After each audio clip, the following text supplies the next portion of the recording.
Hey, it's Pan from Dragon Ball GT, and you're watching the DenoxSeries. Yeah!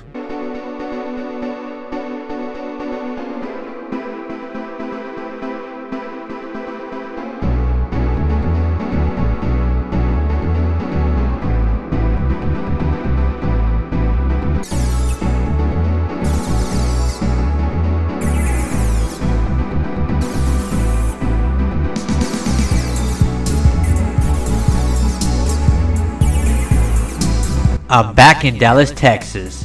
The return of KamehaCon. Denox Texas Arc 2. Denox KamehaCon Texas Arc Episode 15.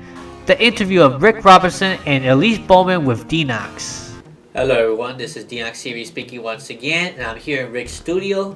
And of course, if I'm here, I'm with this guy who is the voice of DABURA from Dragon Ball Z and the voice of Yomi from Yu Yu Hakusho. So Rick Robertson, will you introduce yourself? I am DABURA, King of the Demons. And I am Yomi from Yu Yu Hakusho. Very nice voice. Thank you. So here I'm going to interview him today with a few questions so we can know a little bit more about the voice actor himself. So, yeah, you ready? I'm ready. Okay, so the first question we have is, how did you get the role of voicing DABURA in the first place? Well, you know that old expression, it's not what you know, it's who you know, right? And in this case, I knew Chris Sabat. Chris Sabat, I see. And Chris came to me and he said, you know, in both cases, would you like to do this? And I said, sure, I'd love to. Oh, nice. You know, and you felt honored when you got the role. Oh, of course. Yeah, you feel very honored, you know, especially when somebody has sort of picked something for you to do. Exactly. And it gives you something that you could experience and have fun with as well. Yeah. He didn't like the original DABURA voice, you know, which was, hello, I'm DABURA, King of the Demons, you know, and it just wasn't the same. It didn't seem to have the fearsome quality. and, That definitely didn't sound too no, evil. it really didn't. So, you know, I had to go with this and be DABURA, the King of the Demons. Yeah, that sounds more like him. Okay, question number 2. Can you do... Oh, yeah, you kind of already did that, the voice of Yomi and DABURA. But if you could pick a line for each of them to do... Yeah, but that's sort of like asking what's your favorite child, you know what I mean? All the lines are great. There are certain ones that I like better than others. I mean, I think we were talking earlier about the fact that when DABURA goes to Babidi and, you know, it's right before he's going to fight Majin Buu, and he says, he has way underestimated me, you know. Sounds pretty good. Yeah, he didn't underestimate him at all. He ended up getting eaten. So Exactly, by Majin Buu. Right. Yeah, that's what ended him, sadly. Yeah, well, not really. As you sadly. saw, you know, I mean, he got eaten, but then he ended up in the one place you would never expect, the King of the Demons, and that's heaven. Yeah, which is very random to me when I saw it. Incredibly random, yeah. I mean, you know, you're And then he changed it to like the lovey-dovey DABURA. He's with Videl and Chi-Chi. Love. You know, yes, it was horrible. Because that's how you torture the King of the Demons, you know, send him to heaven and make him talk about love. Because he will love hell, that's for sure. Oh, I do love hell. Okay, next question. How did you felt when Boo killed DABURA and turned into a cookie? Well, I mean, it was a nightmare for me because I'm thinking this is the end of my story arc. Of your voice acting? Well, not of my voice acting. I'll continue to do that. It was the end of that role. Or DABURA. Yeah, that's what I mean. I thought we're done. You know, I mean, I've been turned into. It was like a Weight Watcher's nightmare too. You know what I mean? It's like, you know, he just ate me, and then it was over. Oh wow, yeah. and so I was glad to find out that I ended up, you know, somewhere different. Yeah. Other than, let's say, in Majin Buu's stomach, you know. Exactly. Instead of Majin Buu's stomach, you're in a place where you're now love.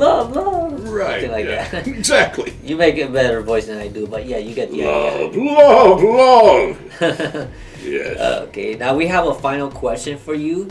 It says here, do you see yourself playing the role as a hero instead of a villain in the future? I hope not. You like playing the villain? I love playing the villain. And I'll tell you why. Because villains have to be more likable than heroes. Oh yeah, they get a little bit more attention. Well, think about Batman, okay, as a perfect example. Batman's really not such a nice guy. You know, remember he's like grabbing it, tell all your friends, I'm Batman, right? You know? but you know, that's not a lot you can do with that. Yeah. But if you're the Joker, I'm going to take you, cut you up into little pieces. There's a lot more you can do with something like that. More creativity, right? Right, because you want to make him so evil that he's likable. Yeah. I remember Jack Nicholson's Joker in one of the Batman series, when he looks and he goes, where does he get those wonderful toys? It's like, you automatically like the guy. Oh, yeah, exactly. So it's always more fun to play a villain. Always, nice. Always. Well, thank you so much for having this interview with me. I'm very honored, really. And hopefully we can see each other again soon. I am honored as well, actor. Yeah, we met at KamehaCon, so, it was great. I mean, Elise actually introduced me to him, and so did S Discussion 4. So it's really nice that, you get more connections through other people that really think that we go get along and stuff like that. Absolutely. So anyway, that's all I have to say in this interview. Stay tuned for Elise. So take care, God bless, and stay cool. Love, bye-bye. Love. Yeah. Hello everyone, this is DenoxSeries speaking once again, and I'm here in Rick's studio. As well for Elise Baughman, the voice of Pan that's with me today. It's an honor, so introduce yourself to us. Well, hey, I'm Elise, the voice of Pan from Dragon Ball GT. Happy to be here. Awesome. So yeah, I'm gonna be interviewing her as well. You probably saw Rick's first. And I'm gonna have a series of questions for her exclusively so we can know a little bit more about the voice actress. So Great. Are you ready? I'm ready. Okay, so the first question we have here is, how did you get chosen to be the voice actress of Pan? Okay, so when I was first an actress, I was doing on camera, and I was part of an improv troupe, but I really wanted to do voice acting, and I was at dinner one night. Nice. Yeah, and I heard my improv friends talking about this anime show they were doing, and they were actually all on different shows at the time. Okay. And I was like, how can I do this? Like, tell me how to do anime. And Mike McFarlane, whom you probably know as a character, on Dragon Ball, he happened to be there. He was part of another improv troupe at the time, and I said, okay, tell me. And so he's the one who got me an audition. So my very first audition was for Pan. Oh, really? And so I went in, and I'm still shocked and amazed that I booked the role of Pan from that dinner conversation, actually. It's quite a big role as well because she's like one of the biggest main character in GT. I was amazed. I'm so excited that I booked it. I had so much fun voicing her Must be character. an honor, right? Of course, it's an honor. Yes, Great. I love her. So we have the second question here saying, did you enjoy voice acting as Pan? You kind of told me that already, but you could give me more information as a follow-up. If so, why? Well, yes, of course. I loved voicing the character of Pan. I thought she was so spunky and adventurous and a fighter, and I just loved the personality. And I think part of it, I was really into sports when I was younger, and so I feel like there was a part of me in her because I was a very serious child when I did sports, and I was very intense. So I brought a little bit of that. Especially into the fighting, which I feel like I always have to do that when I'm talking about the fighting. And so I liked that part of her. Yeah. And I mean, she had moments of being emotional too. And so I think I liked the different sides of Pan, the emotional and the tough and the adventurous. So yeah, there are a lot of reasons that I really liked her. Yeah, and it's an honor too because also there's not that many female fighters in Dragon Ball, is it? It's only like Pan and Videl maybe in a bit, and Android 18. Now there's a few more in Dragon Ball Super, like Helen Khalifa and a few others there. But yeah, now for the third question. Sure. Will you be voice acting Pan again if she grows up in Dragon Ball Super? I sure hope so. I would love to. I hope so too. You're the original Pan, right? I would love to. I think there was one other Pan in Z. But yeah, for GT, I was the original Pan. Yeah, at least you were the first one that voice act as Pan in English dub, right? GT. Amazing. Okay, now for the fourth question.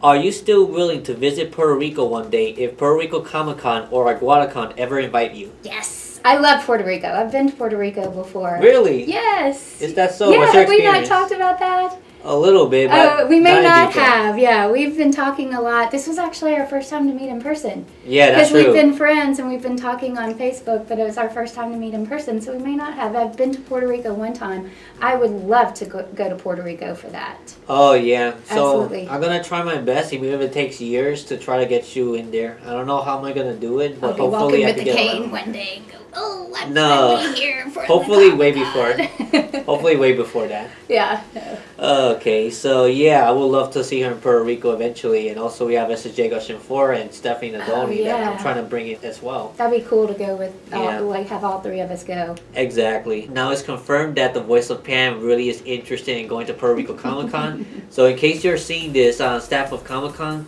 at least think about it. That's what I'm saying. I'm not going to force you, but at least think about it. Okay, so question number 5, and this is the final question, by the way. If you were to voice any other Dragon Ball characters, who would it be and why? Oh, gosh. This is always a tough one.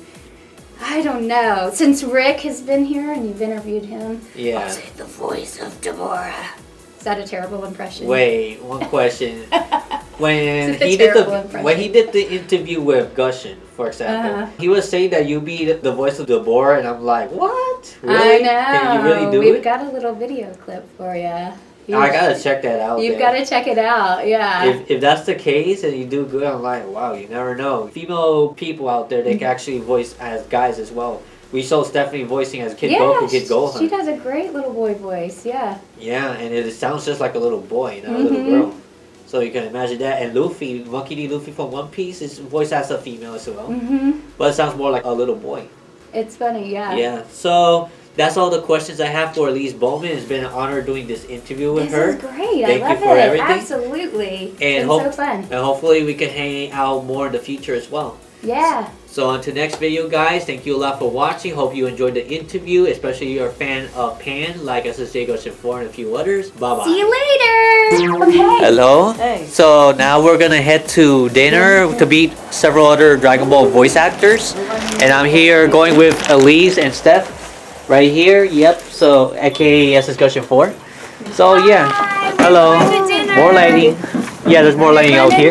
Yeah, we are. But we did interviews. Yeah, we did our interviews, and you should be able to see it pretty soon. Yes. Okay. We're recording each other once again. So where's your car? It's right here. Oh, okay. So I'll see you guys soon. Take care. We head inside Elise's car as he takes me and Gushin to the fish food restaurant.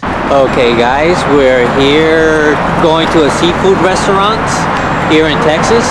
I have never been here before, but it's gonna be a lot of fun, I must say. So, guys, I wonder what I'm gonna be eating today. Hello, and I'm here with SSJ Gushin 4 and Elise, the voice of Pan. Hi. What's up? Hi. Very good. And now we're going inside. See you soon. Then we took a seat to wait for our orders and talk about a lot of stuff. It was delicious. And then right before we said our goodbyes, we took a final picture together. So guys, I'm back in my hotel with no hat, no glasses, just me about to sleep and stuff like that. So it was a very, very fun day. Hang out with Elise, doing the interview with her. Also, SSJ Gushin 4 did interview with Rick, and so did I. Then we had that dinner. It was really good. Only problem is that the fries were super duper salty. But other than that, it was great. It was amazing. There were like a lot of opportunities to speak with people over there. I got to know a couple new people as well. I gave them some business cards of mine as well, so I can't complain. It was pretty good. Hopefully I'll get more fans of my DenoxSeries channel very soon. So yeah, I'm gonna conclude this saying, yeah, I had a great time. And until next video, guys, take care, God bless, and stay cool. Bye bye. Thanks a lot for watching this video. If you want to see more from me, click a video on the left side of the screen. We also have DenoxSeries merchandise available on my TeePublic link below if you want to own t-shirts like this you see on your right. Also be sure to join my DenoxSeries Discord server to connect with people into gaming, tech, anime, and related. Hope to see you there.